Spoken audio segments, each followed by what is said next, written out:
Bonjour chers frères et sœurs, j'espère que vous allez bien. Je voulais vous partager sur un sujet qui, je crois, nous concerne tous aujourd'hui et particulièrement en Occident. Et s'il y avait un titre à donner à ce message, ce serait Monter sur la montagne.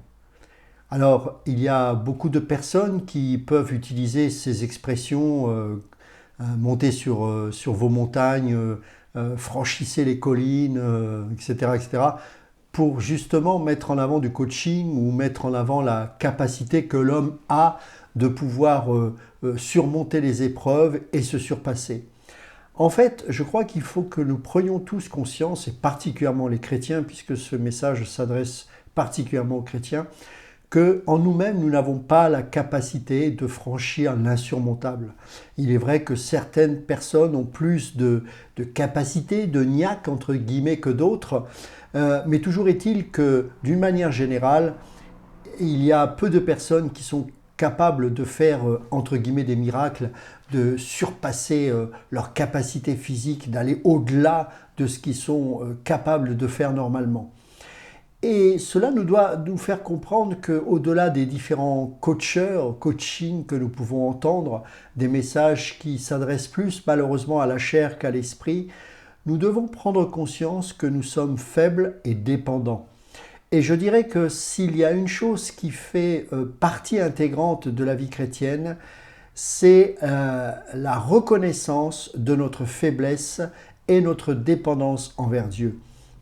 Le chrétien n'est pas celui qui va franchir toutes les montagnes, le chrétien n'est pas celui qui va dépasser son incapacité, le chrétien n'est pas celui qui va utiliser une soi-disant foi pour justement déplacer les montagnes. Non, le Seigneur veut clairement nous faire comprendre premièrement que nous avons besoin de Dieu. Notre conversion ne venait pas de nous-mêmes. Nous n'avons pas de notre propre choix décidé de suivre Christ. C'est le Seigneur qui nous a révélé son amour, qui nous a montré notre état de pécheur et qui nous a fait expérimenter une nouvelle naissance qui produit en nous une repentance et un désir d'avancer avec lui, mais surtout de comprendre que nous dépendons désormais de l'Esprit du Seigneur. Alors qu'est-ce que ça veut dire monter sur une montagne ? Lorsque je regarde le milieu chrétien aujourd'hui, eh bien malheureusement, et particulièrement encore une fois en Occident, là où l'Église n'est d'une manière générale pas ou peu persécutée, eh bien a cette fâcheuse tendance à reproduire la mondanité. Alors qu'est-ce que j'entends par la mondanité ? Ce n'est pas forcément, en tout cas simplement aller à un concert de gens non chrétiens, c'est pas ça. Je crois que d'ailleurs la mondanité ce n'est pas ça. C'est cette capacité à vouloir, quoi qu'il en coûte, s'attacher à cette terre, au point d'utiliser même la parole de Dieu pour qu'elle nous encourage, alors que ce n'est pas son but, à rester encore plus ancré sur cette terre. Et je crois que la montagne, et c'est intéressant de voir que souvent c'est dans les montagnes, au sommet des montagnes ou dans les déserts que le Seigneur parle de manière personnelle et individuelle aux personnes qui sont appelées de Dieu, que nous pouvons prendre justement de la hauteur sur les circonstances, de la hauteur sur les situations. Vous remarquerez une chose, la foule ou le peuple en général n'est jamais convoqué à une sainte montagne. C'est souvent une personne, on le voit avec Moïse, qui a été appelé pour recevoir la Torah du haut de la sainte montagne de Dieu. Jérusalem, la cité, a été construite sur une montagne.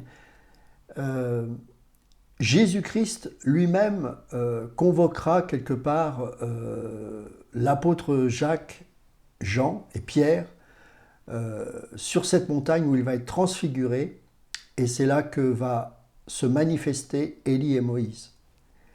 C'est également sur cette même montagne que le Seigneur, enfin pas sur celle-ci, mais sur une montagne, sur Golgotha, qui était une sorte de carrière,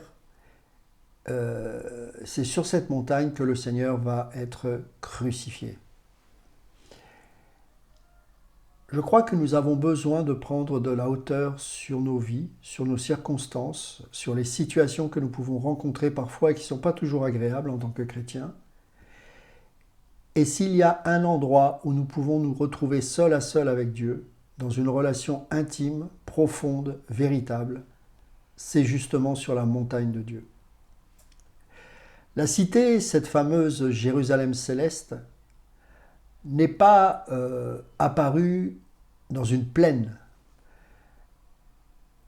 Elle nous est révélée à partir de la montagne de Sion, cette montagne céleste. Encore une fois, cela montre que le Seigneur est le Dieu des hauteurs et que ce n'est pas nous qui nous approchons de Dieu, ce n'est pas nous qui nous approchons de cette cité, bien que nous tendons à cela, mais c'est elle qui s'approche à nous. Rappelez-vous le livre de l'Apocalypse, où il est dit que l'apôtre Jean vit descendre, préparer comme une épouse, cette Jérusalem céleste sur cette terre. Et ce que je constate aujourd'hui, c'est que l'Église chrétienne est profondément attachée à la terre.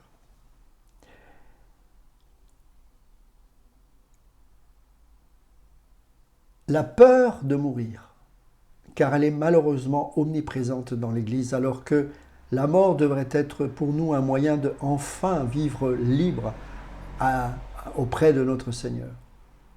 L'attachement au matériel, le nombre de messages qui nous parlent de bénédiction terrestre, les messages où vous avez souvent des intitulés les 4 méthodes pour être vainqueur en Christ, comment être en bonne santé dans le Seigneur, comment vaincre vos Goliaths, enfin toutes ces choses-là qui ne sont guère édifiantes, il faut le reconnaître, eh bien révèlent quelque part notre attachement à cette terre.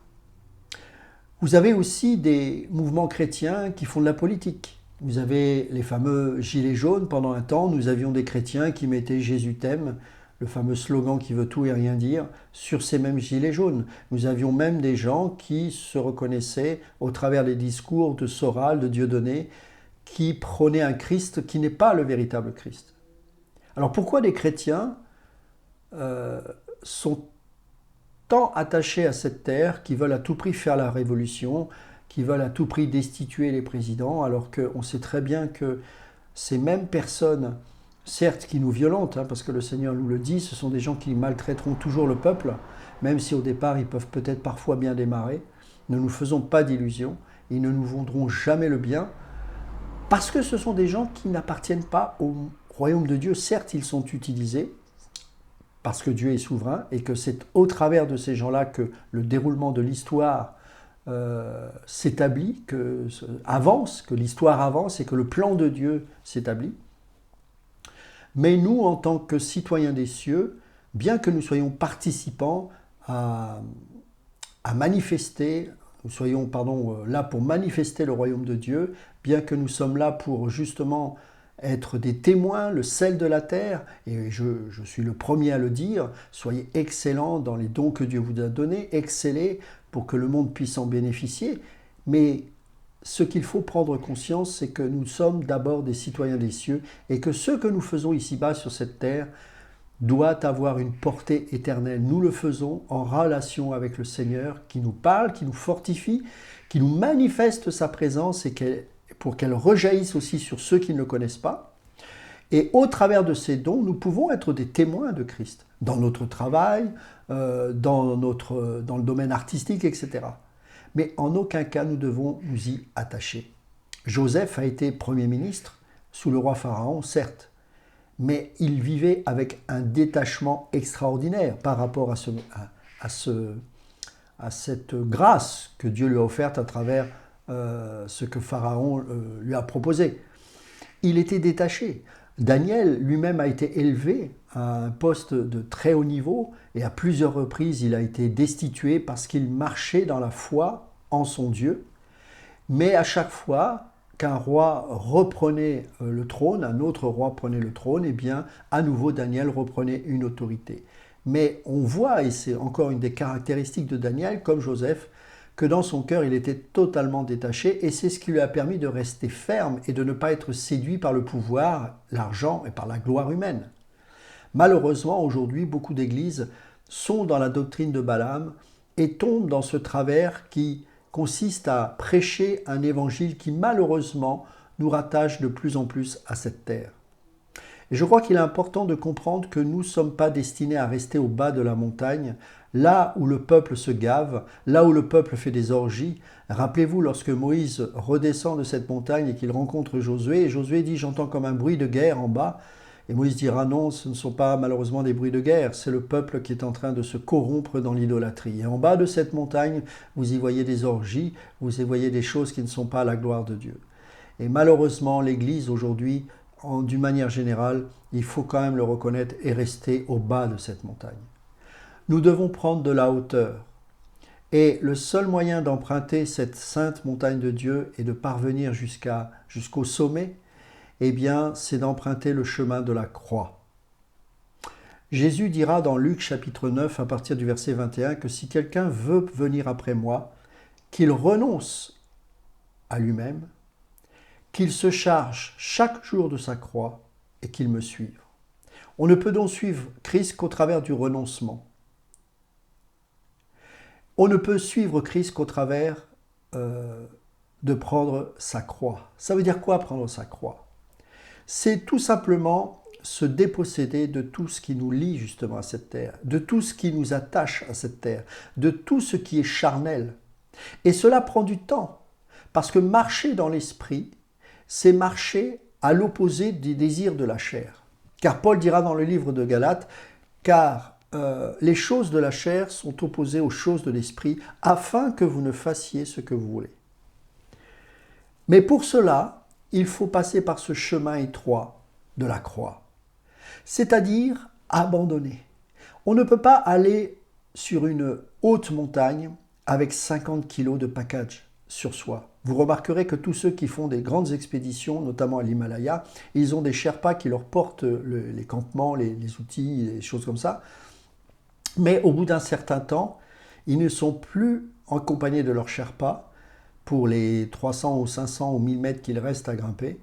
Et ils utilisent un pactage qui est beaucoup plus léger parce que vous manquez d'oxygène et si vous prenez de choses trop lourdes, eh bien vous prenez le risque de vous asphyxier. Et c'est pour ça que le Seigneur Jésus dira « Prenez mon joug parce qu'il est doux et léger ». Le joug de Christ, dans le sens où il est doux et léger, c'est pas un bonbon, c'est pas un caramel. C'est dans le sens où il est léger parce qu'il va vous dépouiller de tout ce qui vous semble nécessaire mais qui n'est que terrestre et charnel. D'ailleurs, le Seigneur à plusieurs reprises nous dit que l'argent est le mot de la société, MAUX, que nous n'avons pas à nous inquiéter du lendemain. À chaque jour suffit sa peine, que Dieu pourvoira à nos besoins. Son joug est léger, au point où nous n'avons pas besoin de nous préoccuper du lendemain à ce point. Personnellement, j'ai de lourdes responsabilités. Je suis celui qui ramène l'argent à mon foyer, ma femme et mes 4 enfants. Et je dirais que 99% de mon argent passe dans l'éducation de mes enfants, dans l'entretien du foyer, etc. Et le peu qui me reste, si toutefois il me reste quelque chose, j'essaie dans la mesure du possible de l'utiliser pour justement faire du bien au corps de Christ, à l'Église, aux frères et sœurs, acheter quand j'ai un petit peu d'argent, du matériel pour mes vidéos, etc. Mais 99% de mes revenus servent à ça. Est-ce que pour autant je suis préoccupé, omnubilé en permanence? Non, je me concentre, je ne me disperse pas, mais j'essaye de grimper sur cette montagne. Je fais tout le nécessaire pour subvenir aux besoins de mes enfants et pas seulement leur donner à manger, mais leur donner tous les outils nécessaires pour que les dons que Dieu leur a donnés puissent être au bénéfice des autres.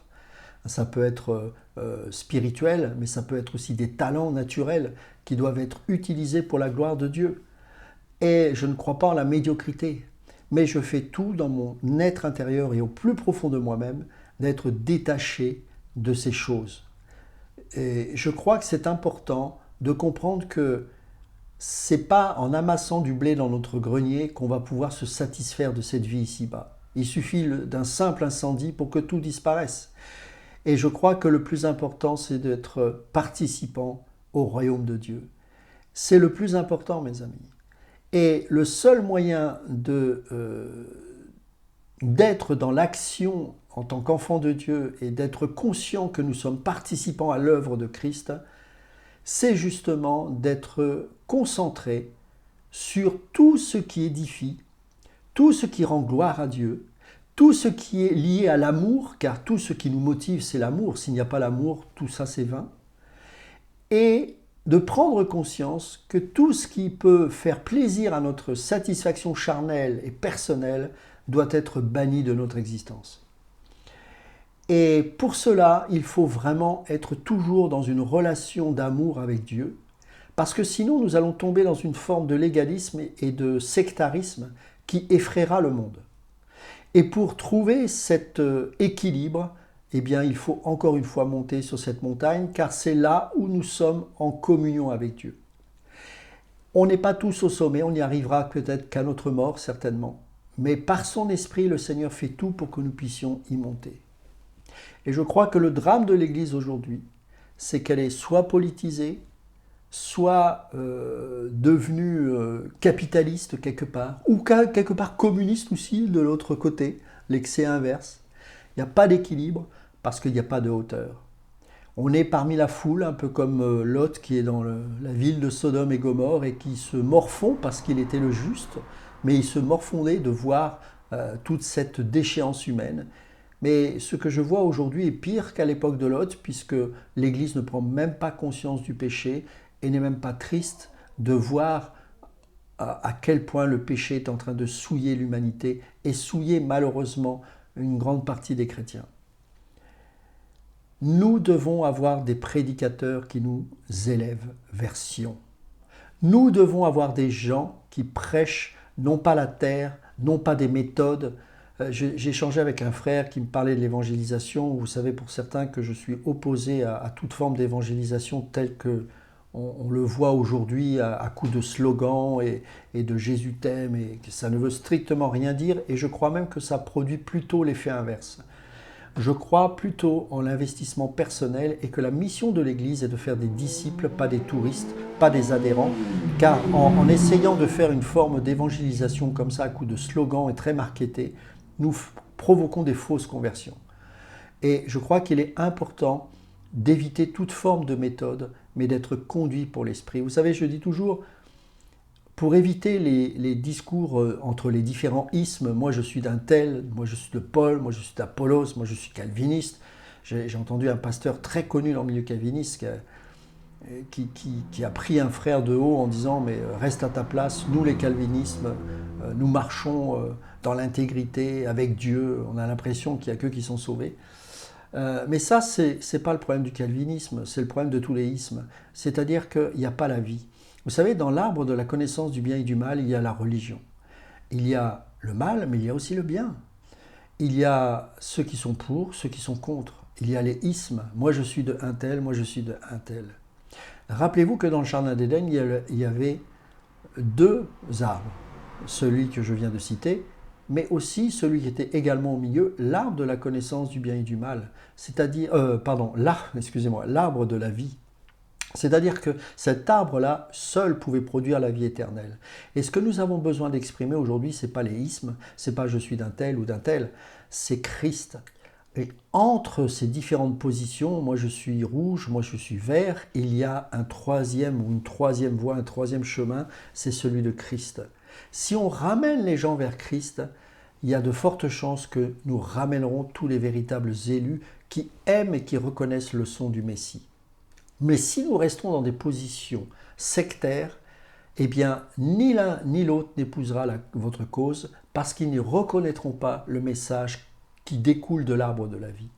Et pour cela, encore une fois, pour avoir cette attitude, pour avoir cette conscience de Dieu, il faut être habitué à cheminer sur cette sainte montagne. Car notre but, c'est d'atteindre le sommet. C'est de prendre de la hauteur sur les situations, sur les circonstances de plus en plus pénibles dans ce monde et qui fait que si nous prenons garde, nous risquons d'être totalement noyés dans la masse de la foule qui se tient dans l'orgie au pied de la montagne, alors que Moïse et Josué entendent justement ces choses. Et je voudrais vous lire justement un passage à ce sujet qui se trouve dans le livre aux Hébreux. Alors, je vais essayer de vous retrouver cela. Voilà. C'est dans Hébreux chapitre 12 au verset 18. Et regardez ce qu'il est écrit. Vous ne vous êtes pas approchés d'une montagne qu'on pouvait toucher et qui était embrasée par le feu, ni de la nuée, ni des ténèbres, ni de la tempête, ni du retentissement de la trompette, ni du bruit des paroles, tels que ceux qui l'entendirent demandèrent qu'il ne leur en fût adressé aucune de plus. Car ils ne supportaient pas cette déclaration, si même une bête touche la montagne, elle sera lapidée. Et ce spectacle était si terrible que Moïse dit « Je suis épouvanté et tout tremblant ». Alors là, bien sûr, ça nous parle de la loi et du fait que cette montagne était inaccessible, excepté pour Moïse, et que même les anciens qui firent une partie du chemin avec lui durent s'arrêter parce qu'ils étaient effrayés. Et vous savez, aujourd'hui, nous ne sommes plus sous cette montagne, mais comme l'auteur de l'Épître aux Hébreux nous le rappelle au verset 22, il va dire « Mais vous vous êtes approchés de la montagne de Sion, de la cité du Dieu vivant, la Jérusalem céleste, des myriades qui forment le cœur des anges. » Vous savez, c'est cette cité que Abraham avait perçue et que tous les patriarches pouvaient percevoir dans l'esprit. C'est cette sainte montagne, cette Jérusalem céleste, que les prophètes ont prophétisé de la part de Dieu pour nous encourager à persévérer dans cette voie. Nous qui sommes sous cette nouvelle alliance, nous ne foulons pas une montagne où nous avons peur d'être consumés, mais nous nous sommes approchés de la montagne de la grâce, c'est-à-dire la cité de Sion et la cité du Dieu vivant, la Jérusalem céleste et des myriades qui forment le cœur des anges, de l'assemblée des premiers-nés inscrits dans les cieux, du juge qui est le Dieu de tous, des esprits des justes parvenus à la perfection, de Jésus qui est le médiateur de la nouvelle alliance et du sang de l'aspersion qui parle mieux que celui d'Abel. Voilà, ça c'est vraiment capital de comprendre ces choses. De comprendre que tout d'abord, nous nous sommes approchés d'une montagne gracieuse. Et tous sont invités. Cette montagne n'est pas sélective, elle n'est pas, à la différence de la montagne qu'a gravi, comment dirais-je, Moïse, destinée à quelques personnes. Non, tous ceux et celles qui sont élus de Dieu, qui reconnaîtront le son de la foi, eh bien pourront s'y approcher. C'est pour ça que Paul dira qu'il n'y a plus ni homme, ni femme, ni juif, ni grec. Et c'est sur cette montagne-là que vous allez prendre de la hauteur, que vous allez pouvoir vous dépouiller de vos fardeaux, que vous allez pouvoir prendre les chemins escarpés de la grâce, ces chemins étroits où la chair aura de moins en moins de place, et vous allez être obligé de vous débarrasser de vos gros sacs à dos, ceux qui semblaient vous assurer une forme de subsistance parce que vous pensiez justement que sur ce long chemin pour arriver à destination de du sommet de la montagne, il va falloir prendre des provisions. Eh bien, au contraire, le Seigneur va vous dépouiller de tous ces sacs et il faudra marcher par la foi, mettre notre confiance en Dieu, ne plus nous positionner et nous appuyer sur des ressources naturelles et malheureusement trop humaines. Et petit à petit, nous allons commencer à grandir dans la marche par l'Esprit. Je crois qu'il est temps que les frères et sœurs soient débarrassés de tous ces dogmes religieux que nous rencontrons dans les églises, de tous ces slogans où ceux qui n'ont pas fait tel parcours ne peuvent pas aller plus loin avec le pasteur parce qu'il n'a pas rempli le cursus, non pas de l'Église de Christ, mais de son Église, ou alors des gens qui sont tellement dégoûtés que malheureusement ils préfèrent se réfugier dans les mondanités, dans les voies du monde, car au moins, même s'ils ne sont pas édifiés, ils ne se sentiront plus sous une forme de culpabilité. Ni l'un ni l'autre n'est la voie à entreprendre. Il y a encore une fois la voie du milieu qui est la voie du Christ, la voie de la vie éternelle, le chemin qui mène à cette montagne de Sion, cette montagne de la grâce, et qui vous dit, peu importe dans l'état dans lequel tu te trouves, peu importe la situation dans laquelle tu te trouves, prends ce chemin étroit qui mène à la vie. Je vais prendre ta vie en main. Tu vas marcher sur des chemins étroits et escarpés. Tu seras parfois essoufflé. Tu devras parfois faire des pauses parce que tu n'en pourras plus. Mais comme Élie, je te nourrirai de la manne du bec des corbeaux, des choses improbables. Toi qui pensais qu'on pouvait convertir avec des méthodes, tu verras que seul par l'Esprit, le Seigneur peut toucher les cœurs. Et il te fera entreprendre des chemins que tu n'avais jamais pris jusqu'alors. Je vous encourage, mes amis, à emprunter cette montagne. Et cette montagne, nous pouvons l'emprunter qu'en marchant au milieu, non pas en empruntant d'un côté le dogmatisme, d'un côté le libertarisme, je ne sais pas si ça se dit, mais enfin vous voyez ce que je veux dire, le côté libertaire, où je fais ce que je veux et Dieu sait. Non, non, il y a la voie de l'esprit, celle où vous êtes contraint, celle où vous savez que vous ne pouvez plus rien faire d'autre que de le suivre et que quand bien même vous seriez tenté de prendre un autre chemin, l'esprit résonne en vous et vous montre non, je vais te tailler, je vais t'émonder comme le sarment sur le cep, afin que tu produises du fruit en abondance. Ça prendra le temps que ça prendra. Bien parfois tu résisteras, mais le Seigneur va courber ton échine, va fléchir ta nuque pour que tu puisses avancer avec humilité. Je crois qu'aujourd'hui, très peu de prédicateurs prêchent ce type de message, mais je crois qu'il faut que ces prédicateurs-là ne se découragent pas et résistent, continuent à prêcher ce message, car viendra un temps, et ce sera une grâce pour nous, où la persécution viendra non pas seulement en Orient, non pas seulement dans les pays arabo-musulmans, mais viendra également en Occident. Et là, ça permettra aux élus de se rassembler, que tous ces dogmes soient détruits, toutes ces églises qui sont remplies de dogmatisme, que tous ces religieux puissent être confondus par cette persécution qui va venir, afin que l'Esprit de grâce se manifeste dans nos vies. Il est temps pour nous de nous préparer à cela et n'attendons pas que ces choses arrivent, mais empruntons ce chemin, empruntons cette montagne, afin que nous puissions être comme des étrangers et des voyageurs sur cette terre.